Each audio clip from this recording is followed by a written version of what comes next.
So the Galaxy Note 3 is a big phone. While plenty of people might love a big phone, there's one undeniable fact about its usage. Using it with one hand is just not that easy. Samsung wanted to try making life easier for us, and I'm going to show you what that is all about.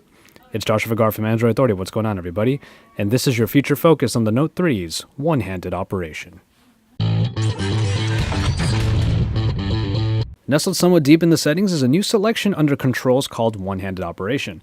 No, it doesn't magically shrink your large Galaxy Note 3 to a more manageable size, but it gets kind of close. I'll get to that in a bit though. You get a slew of options for a number of applications, and for specific tasks that you have to get done, a few are actually really handy. Essentially, a number of controls are shrunken down and moved over to the side. An arrow allows you to move it over depending on which hand you're using. This is true for the unlock pattern, so you can unlock your phone easier when you need it and you're otherwise preoccupied. And then you have the calculator, perhaps for when you're trying to figure out the tip at a restaurant. The keyboard, which is pretty practical and can be further taken advantage of if you use the built-in swiping. And finally, the phone keypad and the buttons that come up when you're in the middle of a call. For the most part, these are the functions that end up being hardest to do when using one hand on the Galaxy Note 3. It's a feature that we've seen done in the LG Optimus G Pro, admittedly, though Samsung took it a bit further by adding more scalable apps and elements. But you know what? They didn't stop there. No, Samsung went even further by adding this top option. Yes, you read that right. All screens. Basically, what happens is the entire working area of your TouchWiz screen gets shrunken down to a more manageable size, leaving the rest of the space blue and blank. The way you do this is by using a new swipe command. Swipe from one side to the screen and then right back. If it's in your right hand, swipe left, then right, and of course vice versa.